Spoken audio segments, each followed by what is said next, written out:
Welcome to the Inside Scoop Live podcast, where indie authors get personal about their books, their writing, and their passions. I'm your host, Sherry Hoyt. Join me for some lively conversations with debut indie authors and seasoned veterans alike. It's a great place to find your next amazing read or even get inspired. So sit back and enjoy the show and let me know what you think.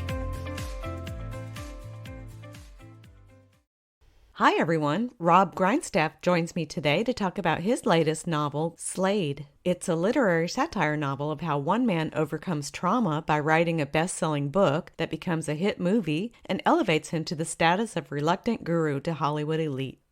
Before we get started, here's the inside scoop on the author. In addition to a career as a newspaper editor, publisher, and manager, Robb Grindstaff has written fiction most of his life. The newspaper biz has taken him and his family from Phoenix, Arizona, to small towns in North Carolina, Texas, and Wisconsin, from 7 years in Washington, D.C. to 5 years in Asia. Born and raised a small-town kid, he's as comfortable in Tokyo or Tuna, Texas. His novels are best classified as contemporary Southern lit, and he's had more than 20 short stories published in a wide array of genres. His articles on the craft of fiction writing have appeared in various writer magazines and websites, and one of his seminars was presented at the Sydney, Australia Writers' Festival. He's also taught several writing courses and edits fiction and nonfiction books for authors around the world. Robb retired from the newspaper business in the summer of 2020 to write and edit fiction full-time. He and his wife relocated to the beautiful Lake of the Ozarks in Missouri. You can learn more about Robb and his work at www.robbgrindstaff.com. Well, hi, Robb. Welcome to Inside Scoop Live. Hi, and thank you for having me. It's great to be here. Yeah. So, your book captured our attention through the Feathered Quill Book Awards program, which we sponsor, and then we ultimately awarded your book Slade with the Reviewer's Choice Award. And so I've been looking forward to talking with you ever since. So, I can't wait to hear all about Slade, but let's kind of start with your background. Can you tell us a little bit about your writing journey? Certainly. I've been writing all my life, as a kid, and reading, writing, making up stories, whatever the case was, and went to college to major in English so I could become a writer. And one of those few good decisions you make as a teenager, I decided to add journalism as a double major with English. And that was just so I could get a day job until I wrote the great American novel and became rich and famous. And 40 years later, I retired from the newspaper business. So that, took me a different route. But I never really stopped writing fiction. I think I was in my 40s when a novel idea and a character came to me, and I really just dug into writing a novel and found out how much I needed to learn. And then it's gone from there. I now have 4 novels published by Evolved Publishing, and I have about 20 or so short stories out in the world. Wow, that's amazing. So it's a little different, I would imagine, writing for newspaper versus writing fiction. It is. It's a different writing style, but there's a lot of overlap between the two, in the nuts and bolts of it. If you're writing for a newspaper, for example, you still have to capture the reader's attention in the first paragraph. And then you have to structure the story so that it draws the reader in and keeps them all the way to the end of the story, even if they have to turn the page to read the rest of it. Mm-hmm.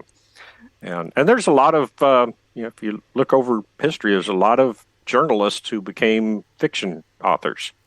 Charles Dickens was a journalist. Oh, wow. Ernest Hemingway, Mark Twain, and in the modern days, too, of course.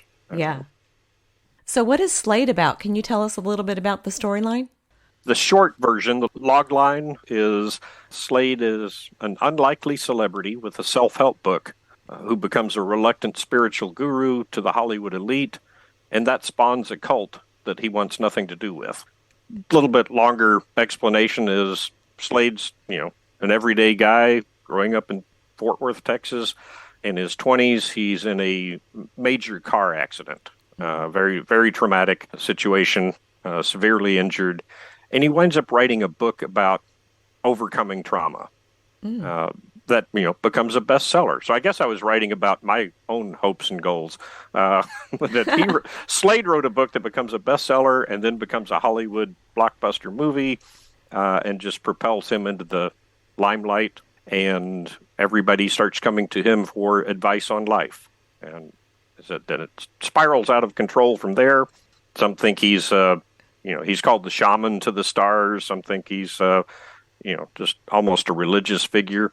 Others are not so enamored with him and think he's more of a Svengali type, Rasputin character, who controls and manipulates his clients. And of course, there's one disillusioned former fan who spends years plotting revenge. Of course, huh? Yeah. I love that storyline. It's so original to me. What inspired it, and how did you come up with an idea like that? Oh, that's always a good question. Where do the ideas come from? I'm the guy who, when I lay down in bed at night, I fall asleep. 60 seconds, 5 minutes. Really irritates my wife that I can fall asleep so quickly. But one night, I'm laying there and I just thinking about this character that popped into my head. I didn't know what the story was. I just kept thinking about this character and thinking about him, and he just was talking to me in my head. I know they make medication to help with that sort of thing, but I got up about 3 a.m. and thought, I need to write this down because there might be a story here, and if I fall asleep, I may not remember it tomorrow. So I got up at 3 o'clock in the morning and just started writing notes, and it went from there. The story just kind of unfolded over time. Can you talk a little bit about Slade? What motivated him after being in such a severe accident so young in life? I don't know. If that happened to me, I would just crawl under the bed and just never come out. So what Yeah. what motivated Slade to do all the things that he did with his life? Well, without, I guess, giving away too many plot spoilers, with the accident and his experiences after that, months of surgery, being in a coma for a while, when he came out of that, his main question was, why did I survive? Is there a reason? And, why did somebody else not survive? And so you get the survivor's guilt in there. He's laid up in bed for months. And so he just has all these thoughts roaming around in his head. And so he just starts writing to get them all down and try to figure out the meaning of life, if you will, to get to a deeper theme for Slade was, what's his purpose in life? Why did he survive? And can he use that to help others? Okay. And then just writing about events like that is also therapeutic. So that was motivating as well. Yeah, that was his initial motivation, was just the therapeutic aspect of writing it all down. Yeah. I love how you wrote the story. And our reviewer commented on it. She said that the interview method kind of creatively allowed a deeper character-reader relationship for her. What prompted you to write the story in this manner? And what did she mean by that deeper connection? Do you know what she's talking about when she says that? I think so. I'll start with the structure of the book and how that came about. I did not set out to write a novel that was composed entirely of interviews with the characters. I had this character in my head. He kept talking, and I kept taking notes. I also am a fiction editor and a writing instructor and writing coach for other fiction authors. I've done that for about 15 years. And one piece of advice that was passed on to me years ago, and I've passed it on to others, although I'd never used it myself, was to interview your characters as a way to get to know them. Not to use the interviews in your book, but just to, form that deeper connection between the writer and the character. And because this character just kept talking and I thought he was really intriguing, but I didn't know the story, I thought, well, I'm going to try that technique and I'm going to interview him. And then he would mention another character, maybe his brother. So I would interview the brother. Then I would learn something more about the story from interviewing the brother. So I'd go back and interview Slade. He'd mention his wife. So I'd go interview her. All of this was supposed to be raw material for me to figure out what the story is. Okay. And about 40,000 words into it, it just kind of hit me that this might work in this fashion. It needed a lot of work, a lot of editing and revisions, and needed some more interviews and more background material. When I kind of pulled it together and sent it to a group of really trusted test readers, beta readers, some of whom are writers and some aren't. They're just avid readers. And basically, I sent it to them and said, this is different. It's weird. Let me know if this works. or do I just have a hot mess and I need to take all this and go write a novel? And they came back unanimously that the structure was working. And I think part of that is, as the reviewer said, when you just read these interviews, it just lets the character talk. There's nothing to interfere with the character's words. And so you really get to know the characters. I did as I was writing it. Yeah. Wow. Yeah, that's interesting. I've read books with like diary entries, Mm-hmm. that kind of form, which I guess is almost same, but not really. They're not talking to Yeah. you. They're just kind of relaying memories. But that's kind of what I envision. But the interview process, that's a reader's direct line to the characters, so to speak. I love that. Yeah.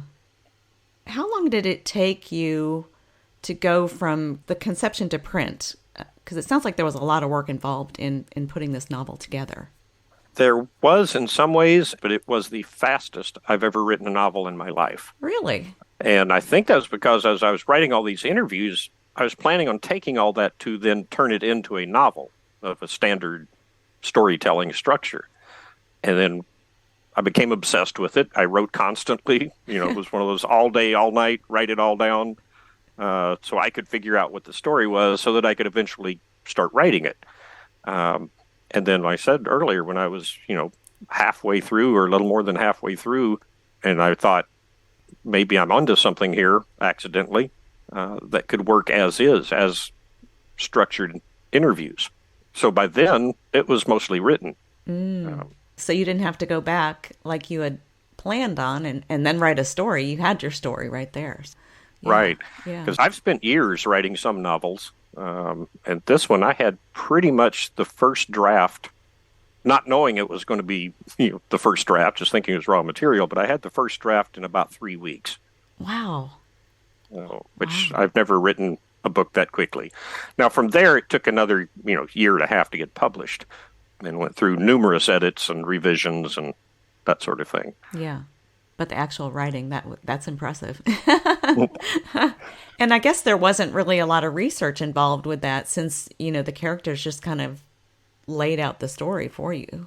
Right. I did some medical research, as far as his injuries from the car accident and, what the complications and implications of that would be for his life. And I set it in places where I've lived. I had to do a little research, like, where is this road that goes around Benbrook Lake in Fort Worth, Texas? Oh, right. That sort of thing. But it wasn't, it's set in contemporary times, kind of generic contemporary times. I don't set a specific year on it. And so I didn't have to do, historical research. It's set in, places I've lived. So I didn't have to research, what life was like in France in the 1800s, Right. um, that sort of thing. Yeah. Now, you mentioned that Slade becomes an unlikely celebrity through the success of his book and movie, and this actually spawns a cult of which he wants nothing to do with.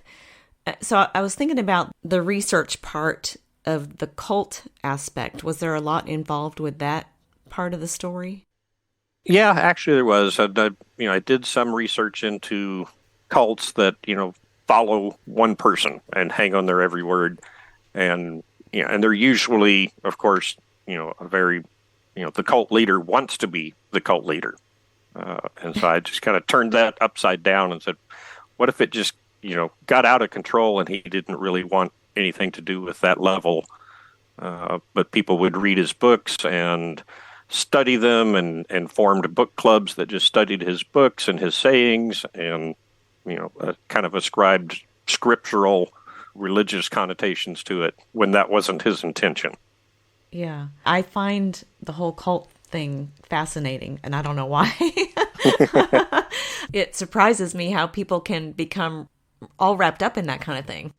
Yeah. I mean, if you So, can imagine somebody that writes, a motivational self-help book and, half the country decides, he's the Messiah and we need to study his word. yeah. And that's kind of what you have with Slade.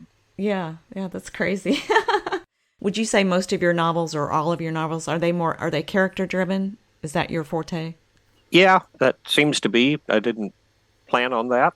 Always, whether in a course I'm teaching or somebody I'm editing, I always say a good book has to have great characters involved in a great plot with great writing. So it's not an either or, but my books tend to be very character driven. Yeah. That's my preference. I know you do have to have a good plot, otherwise, what's this great character going to do? But if I can't connect with a character, I don't get really invested in the plot. So, Exactly. yeah. So, what was one of the most surprising things you learned while writing this book? There was one really big surprise that I didn't know until I was editing. And I'll get into that in just a second. I was going to say with the one of the things that's surprising that I did not learn, and readers ask all the time, uh, was Slade genuine, or was he manipulating people? Oh, good And question. Yeah. and I don't know the answer to that. And people say, "Well, you wrote the book, you made up the character in your head, you've got to know this." All I know is what I read in the interviews. That yes, I wrote them, but um, the book kind of leaves that unclear because I don't know. And I decided rather than resolving that, I would just leave it for readers to decide. Now, when I was editing it, I noticed one place where I had, kind of repeated the same thing, had two different characters do the exact same thing. Mm. Early in the book, Slade's wife, when she was just a teenage girl, does something. Many chapters later, Slade does the same thing. And I thought, oh, well, that's repetitive. It's redundant. I don't need that. And then as I kept reading, I kept picking up little clues that Slade had learned so much from his wife. Mm. And that, people say, well, is Slade manipulating his wife? Did he brainwash her? Does he use mind control techniques?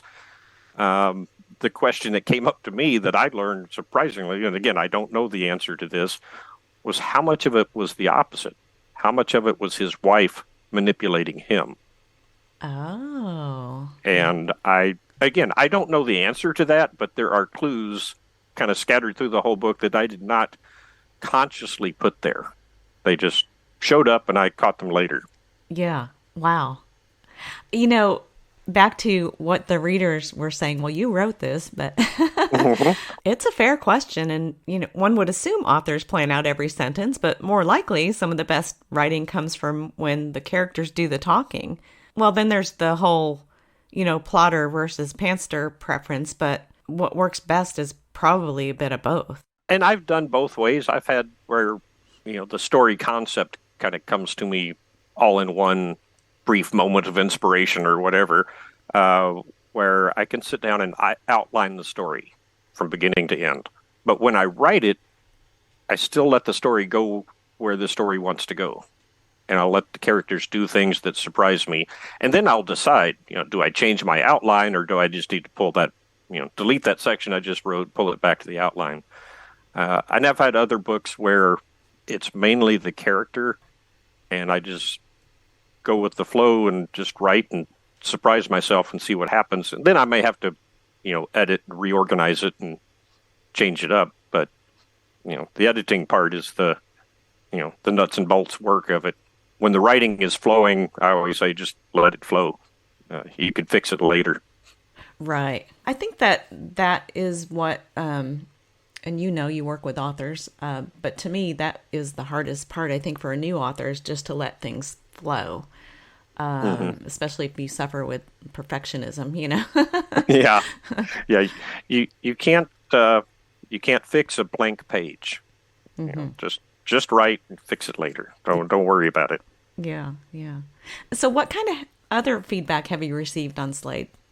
I think I mentioned to someone else before. I'm waiting for the other shoe to drop. No book is universally loved, and I understand that. Look up, the greatest writer you can think of, and look on their Amazon reviews, and you will see, maybe hundreds of people or thousands of people who hated their book. Mm. So I'm still waiting for that other shoe to drop because so far all the feedback has been very positive. And I'll take it, but I also know that, there are going to be folks out there that just don't connect with the book. And that's fine. Yeah, yeah. I mean, you can't please everyone. And you wouldn't want to. You're writing for a specific audience, typically. So. Yeah, and I'm usually writing for myself. And I figure, well, if I like it, some other people will. And of course, some people won't. And that's fine. There are great books out there that I couldn't finish, and other people loved them. Right, right. Me too. Especially some classics. Yeah, I never did finish Moby Dick. I just never could do it. I never finished Little Women. I tried it when I was young, I tried it when I was middle aged, and I tried it when I was a little older too. So I had three different perspectives and it just wasn't cutting it for me. Yeah, But, just didn't connect with you. yeah, yeah. Now, you mentioned you were in the newspaper business. Yes. What prompted you to leave and actually start writing full time? Well, I had been in the newspaper business, yeah, basically all my life. I was on the high school newspaper, the college newspaper, and then went straight to work for newspapers after that. But I'd been in long enough, and I'd been writing fiction, and then I'd started editing fiction on the side 15 years ago or more, and just had hit a point where, I think I was done with the newspaper industry. I was just like, nothing against the industry. They were very good to me. But it's like, I've done that long enough. I want to write. And I'd also reached an age where I could take early retirement. And so wasn't that young. I didn't retire when I was 30, put it that way. Although looking back, I sure wish I had. Although I would have been broke. Right. Now, you mentioned working with other authors as a fiction editor. Do you teach the craft of writing? What do you offer to authors? Well, if somebody has a finished novel, I'm available as an editor. I've got a handful of writers who are working on a novel, and I am their writing coach and kind of coaching them through the process, coming up with the right structure for the book and teaching them some writing techniques as they write, which will make for a much easier edit later. And then I've taught courses. I taught a course online for the Romance Writers of America, even though I'm not a romance writer. And I taught a course online for Romance Writers of Australia, even though I'm not Australian. But right now I'm teaching another course in Australia by Zoom. There's two of us, an Australian author and writing instructor, Samantha Bond, is in the classroom with the students. And it feels weird to call them students. They're adults. But they're all working on a novel or memoir or something. And then I'm connected by Zoom, which is kind of strange because I have to be up at 2:30 in the morning, my time. Oh, that's right. Because they're like 16 now or 15. I don't. Yeah, it's a big time difference. Big, huge time difference between us. In this coming June, I'm an instructor at the Novel in Progress workshop in Racine, Wisconsin, week-long writers workshop. So I'm always teaching something. Yeah, yeah. Now, is this conference, this Novel in Progress, is that open to all writers, or is it a specific writing group? Open to everybody, and there's an application process, and you have to be selected. You have to have either a finished novel or something that you're well into. But it's the Novel in Progress workshop, and they have different writer retreats and things at different times of the year. It's co-sponsored by the Wisconsin Writers Association, the Chicago Writers Association, and several other groups. They've been around for 10 years, and they're one of the best in the business. Oh, wow. It's always nice getting together with like-minded fellows, or gals, I should add. Writing is such a solitary endeavor that when writers can get together and share their work and critique each other's work and give each other tips and suggestions and encouragement is always just an excellent thing. Yeah, it's so uplifting. You kind of feel that you're not alone in the world, So I'm not the only person that has characters that won't let them sleep at 3 a.m. That's right. That's right. So what are your plans for future writing projects? Are you working on anything right now? Yes, I always seem to have at least one project going. I'm working on the next novel, which is tentatively titled For What It's Worth. The really short log line for that one is 2 powerful men, 2 teenage boys, and a dead girl.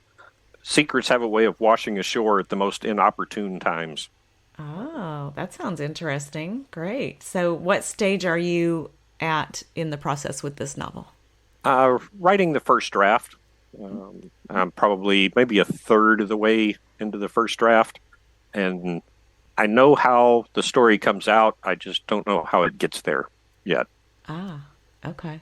Well, good. Something to look forward to. Now, based on your experience, what would you say is the most important piece of advice you can give to new or aspiring authors? Probably what we have been talking a little bit about is listen to your characters. There's a course I teach on writing dialogue, which I've read a lot of manuscripts over the last 15 years from editing clients, and there will be a great writer with a great story and really compelling characters, and then the dialogue feels stiff and unnatural and flat. And after years of research and talking to other writers about their process, one of the key things that I've learned is that those who write great dialogue just listen to their characters. They know their characters, they let the characters talk, and they take dictation. You can go back and clean it up later. The ones who struggled with dialogue tended to, they have a scene, they've got the characters in it, they know what that scene has to accomplish, and so then they write lines of dialogue that they need their characters to say, and then hand those lines of dialogue to the characters, like, here, read this. And so it doesn't come out in the character's voice, and it Oh, doesn't come out naturally.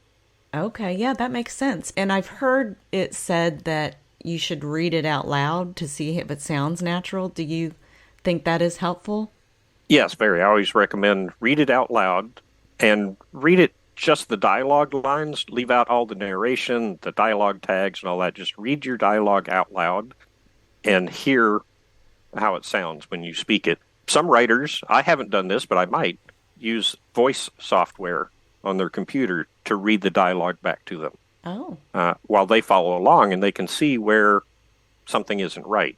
Uh, or just enlist a friend who owes you a huge favor and have them read the dialogue with you while you kind of follow along, and you can see where there's a missing word, where something doesn't sound right. It doesn't sound like that's not how the character would say that. Or you can see where your friend reading changes it without even realizing they're changing it just to make it more natural. oh yeah, yeah. That's a great tip. Yeah, and that works for the entire editing process if you can read it out loud. Yeah, absolutely. Another tip I found for catching those weird little errors that slip in is to print it out in a different font. For some reason, the brain might be more likely to spot that error or missing word or the wrong word if you're reading it in a different font than what you've ever read it in. Okay, yeah. Oh, that's a good tip as well. Yeah. Oh, good. Learning lots of new things today. So, well, Rob, is there anything else you wanted to add today? No, I can't think of anything else other than, go buy my books. Right? But I do really want to, thank Reader Views and the Feathered Quill Awards. That it's always, such validation when people in the industry recognize one of your books. Also a bit humbling. Like, was it really that good? I don't think so. It's just me, you know. Yeah. Well, Rob, thank you so much for joining me today. It's really been an honor to learn more about you and your work. Thank Hey, you. well, thank you so much for having me. Thanks so much for joining me today for my interview with Robb Grindstaff, author of Slade. To learn more about Rob and his work, visit robbgrindstaff.com. And be sure and check out our other interviews on InsideScoopLive.com.